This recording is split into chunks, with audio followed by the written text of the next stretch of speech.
Salam, hər vaxtınız xeyir olsun dəyərli izləyicilərim. Bu günləri sizlərə yumşaq, çox dadlı, ləzzətli, eynən tort görünüşündə, tort dadında möhtəşəm bir piroq hazırlayıram. Əvvəlcə içliyi hazırlayırıq. İçli üçün bizə lazımdır 8 ədəd iri ölçüdə şirin alma. Mənim istifadə etdiyim almalar biraz kiçik ölçüdə olduğu üçün mən 10 ədəd alma götürdüm, təmiz yudum və qabıqlarını soyub tumlarından təmizləyirəm.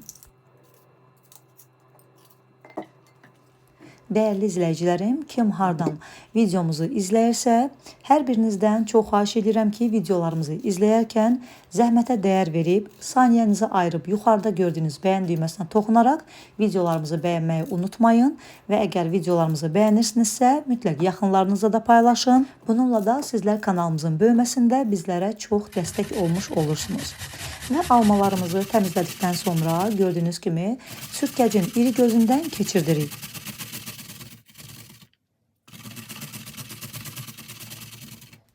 Mən evdə olan almalardan istifadə etdim. Sizlər almanı alarkən mütləq çalışın ki, bu resept üçün sırf şirin almalar seçin və iri ölçüdə almalar götürün. Almalar biraz orta ölçüdə olarsa, onda miqdarını artıra bilərsiniz və bir də əgər biraz tuş məzəlik olarsa, onda şəkər tozunun miqdarında hardasa 2-3 xörək qaşığı, yəni çox yox, 2-3 xörək qaşığı artıra bilərsiniz. Almaları sürtkəcdən keçirdikdən sonra üzərinə 1 stəkan dolu, yəni 200 qram şəkər tozu əlavə edirik. Amma darçını hələ əlavə etmirik və ocağımızın üzərinə yerləşdiririk. Bir qədər qarışdırırıq və ocağın orta ateşində biraz gözləyirik ki, almalar öz suyunu çıxarsın və həmin almaların suyunda da almalar yumşalır, bişir. Və suyu bu cür çıxdıqdan sonra artıq ocağın ateşini bir qədər də artırırıq. Gür ateşdə qarışdıra almaları bişiririk və tam suyu çəkilənə qədər bişirmək lazımdır. Almalar bişərkən qətiyyən üzərinə darçın əlavə etməyin. Bişərkən darçın əlavə etsəniz, onda görəcəksiniz ki, almaların rəngi daha da tündləşdi. Ona görə mütləq almalar tam hazır olduqdan sonra, artıq ocağı söndürdükdən sonra darçını içərisinə əlavə etmək lazımdır. Gördüyünüz kimi, baxın, qarışdıra bişirdim. Suyu tamamilə çəkilməlidir, suyu qalmır. Suyu çəkildikdən sonra 1-2 dəqiqədə ocağın orta ateşində biraz qarışdırıram və ocağımızı söndürürəm. Ocağı söndürdükdən sonra üzərinə 1 çay qaşığı dolu darçın əlavə edirik və 100 qram da doğranmış qoz ləpəsi əlavə edirik.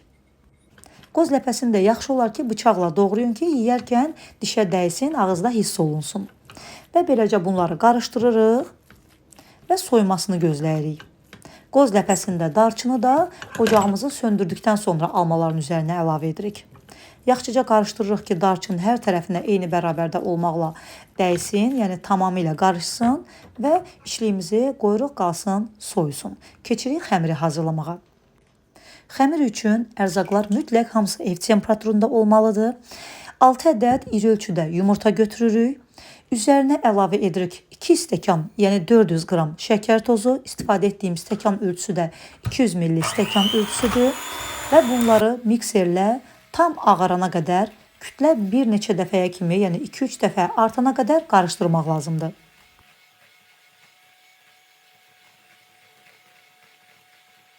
Qarışdırarkən bir qədər səbirli olun ki, tam ağarsın. Ağardıqdan sonra isə digər ərzaqları içərisinə əlavə edirik. Gördüyünüz kimi mikserlə qarışdıra kütləmiz tam ağarır və kütləmiz 2-3 dəfə kimi artır. Bu cür olduqda mikseri saxlayırıq.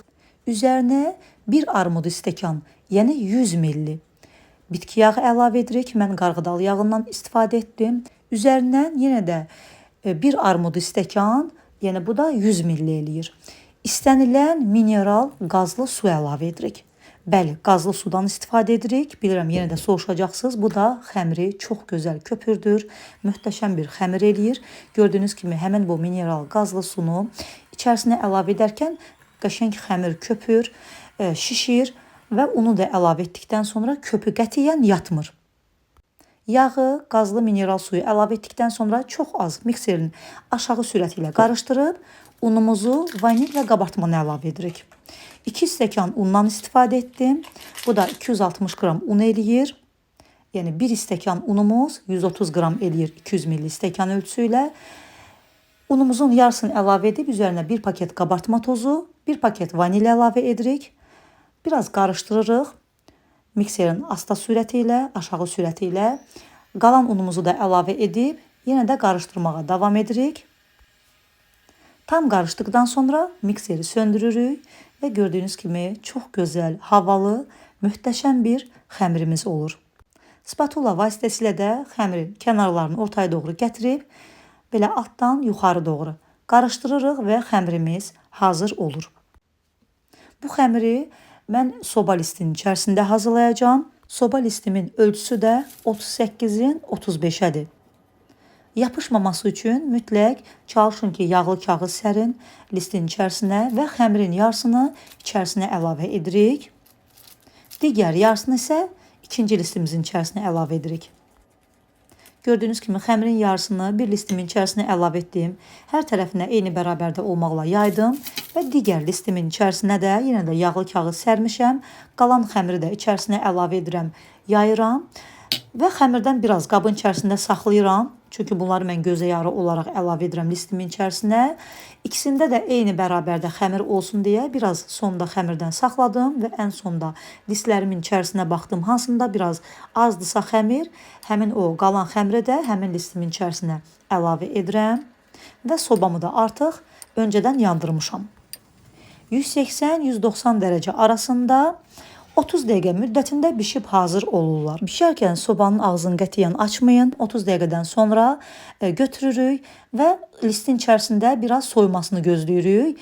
Bir qədər soyduqdan sonra artıq çıxardırıq listin içərisindən, yağlı kağızı da çıxardırıq və kənarlarından bir barmaq enində olmaqla kəsirik və bu kənar hissələrindən kəsib çıxartdıqlarımızı da sonda piroqun kənarları və üzəri üçün ovuntu hazırlayırıq.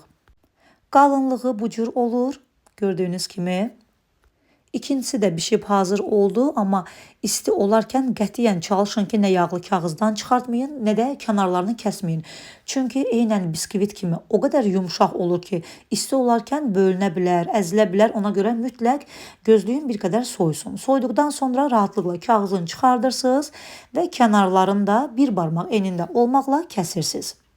Kənar hissələrdən kəsib çıxartdıqlarımızı çox belə xırdalamaq istəsəniz ki, un kimi olsun, çox ovuntu halında olsun, onda rondadan da keçirdə bilərsiniz. Mən çox ovuntu kimi olanda bəyənmirəm. Ona görə əlimlə ovdum ki, biraz iri qalsınlar. Və bunu da ovub bir kənara qoyuruq. Keçir indi krem hazırlamağa. Mən krem şantidən istifadə edirəm. Deməli, krem şanti də soyuq olmalıdır və süd də soyuq olmalıdır. Hər ikisini soyuq halda soyuducudan çıxardıb istifadə edirik. Bir də bildiyiniz kimi krem şanti qutuların içərisində 2 paket krem şanti olur.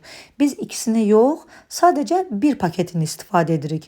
Üzərinə də 1 stəkan süd əlavə edirik. Yenə də qeyd edirəm, həm krem şantini soyuducudan çıxardın, soyuq halda olsun, həm də ki süd soyuq olmalıdır və bunları mikserin yüksək sürəti ilə tam qatlaşana qədər qarışdırırıq. Krem şantini südlə qarışdırarkən əvvəlcə biraz duru olur. Ona görə ətrafa çilənir. Ona görə çalışın ki, bir qədər iri qabın içərisində qarışdırasınız və tam qatlaşana qədər qarışdırırıq. Kremimiz də hazırdır. Mən zövqə görə krem şantidən istifadə etdim. Adi tort qaymaqlarından da istifadə edə bilərsiniz. Tort qaymaqlarını soyuq halda olarkən soyuq qatlaşdırılmış südlə qarışdırıb ondan da krem kimi istifadə edə bilərsiniz. Yəni fərq etməz.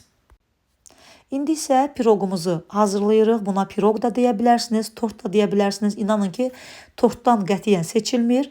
İçliyimiz də tam soyuyub, gözə yarı olaraq 2 hissəyə ayırıram içliyimizi.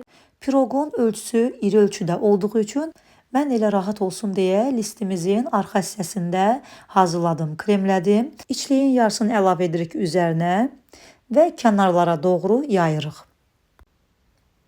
Mən əvvəlcə alma içliyini yayıram üzərinə, daha sonra isə üzərinə krem şantini çəkdim. Sizlər istəsəniz krem şantini əvvəlcə çəkə bilərsiniz, daha sonra isə 2 qaşıq yardımı ilə alma içliyini krem şantinin üzərindən ehmalca hər tərəfinə yerləşdirə bilərsiniz.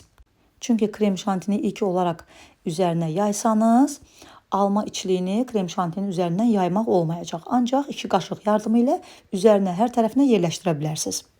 İnanın ki, demək olar ki, eynən tort dadında çox ləzzətli bir piroq alınır. Əgər alma içliyini sevmirsinizsə, ümumiyyətlə istifadə etməyə bilərsiniz. Həmin bu biskvitlərin ikisini bişirirsiniz və ortasına istədiyiniz kremdən istifadə edə bilərsiniz. Qaymaqlı krem olsun, krem şanti olsun, kərə yağı ilə qatlaşdırılmış südlə olan krem olsun.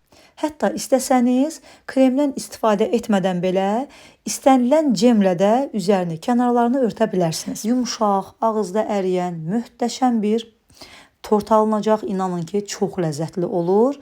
Və mən bunu hazırladım. Axşam olduğuna görə kəsmədim. Gündüz vaxtı da etsəniz 1-2 saat dinləndirib kəsib nuş edə bilərsiniz. Mən axşam hazırladığıma görə səhərə kimi saxladım və səhəri gün isə kəsəcəm və iç görünüşün yumşaqlığını da sizlərə göstərəcəm.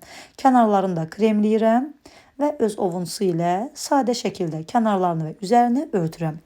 İri ölçüdə bir piroq alınır və çox bərəkətlidir. Yəni ailəniz böyükdürsə, inanın ki, hamıya çatacaq və hamı da çox bəyənəcək. İnanın ki, bu içli ilə belə mən bunu çox bəyəndim. Yəni almalı içli ilə çox ləzzətli olur, amma yenə də zövqlər müxtəlif də ola bilər ki, alma içliyi sevmirsinizsə, qeyd etdiyim kimi istədiyiniz kremi hazırlayın, arasına çəkin, kənarlarına, üzərinə çəkib öz ovuntusu ilə bəzəyin və nuş edin. Axşam hazırladım, səhərə qədər saxladım və səhəri gün artıq kəsirəm. Görürsünüz necə yumşaqdır. Həqiqətən də çox gözəl alınıb və çox bərəkətli bir reseptdir. Hazırlaması da çox rahatdır, sizlərə qətiyyən çətin gəlməsin. Dəyərli izləyicilərim, bildiyiniz kimi mənim bu kanalımda sizlər ancaq mənim əl işlərimi görürsünüz, amma yenicə bir kiçik vlog kanalı açmışam ki, həmin kanalımda da, vlog kanalımda da sizlərin dəstəyini gözləyirəm. Mütləq həmin kanalıma da abunə olun. Orada da yaya doğru sizləri çox gözəl, bir-birindən maraqlı, fərqli videolar gözləyir. Dəstəyinizi gözləyirəm. Və bu da tort ləzzətində, tort görünüşündə olan dadlı, ləzzətli, pambıq qədər yumuşaq piroqumuz. İnanın ki, yedikcə dadından doymaq olmur. Mən bir qədər yeməyə saxladım, qalan hissəsini isə doğradım və buzluğuma yerləşdirdim. Ailəniz azdırsa, onda bu piroqun bir qismini bir qabın içərisinə yerləşdirin, üzərində mütləq salafanla örtün ki, soyuducunun qoxusunu götürməsin və buzluqda istədiyiniz qədər saxlaya bilərsiniz. Və qəflətən evinizə bir qonaq gələrsə, 1-2 saat öncədən çıxardın, bir kənarda gözlədin, yumşalsın və eynən indi bişmiş kimi yumuşaq və təzə qalır. Mən də bu cür etdim, yarısını buzluğumda dondurdum. Hazırlayan hər kəsə nuş olsun, göz haqqınızı halal edin. Videomuzu bəyənib yaxınlarınızla paylaşmağı unutmayın. Yeni videolarda görüşmək ümidilə sağ olun, salamat qalın.